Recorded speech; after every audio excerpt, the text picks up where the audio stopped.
Кичине. Толкунданат. Ооба, толкунданат да кичине. Салам достор. Биз азыркы учурда Акыркы дем кино тасмасынын жабык көрсөтүүсүнө келдик. Келген конок меймандардан суроо жолуп атабыз. Сиздин сүйүктүү жаныбарыңыз бул эмне? Сүйүктүү жаныбарым ит анан жылкы.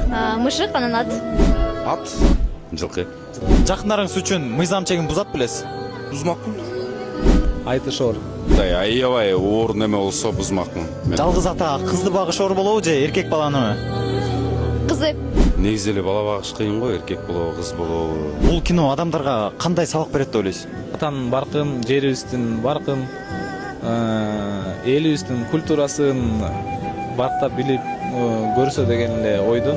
Ата менен баланын ортосундагы сүйүү, жаныбарга деги эле табиятка болгон сүйүү, атага болгон сүйүүнү жана ошондой эле кыргыздын атка болгон бир сыйы, сүйүүсү баяндалат бул фильмде.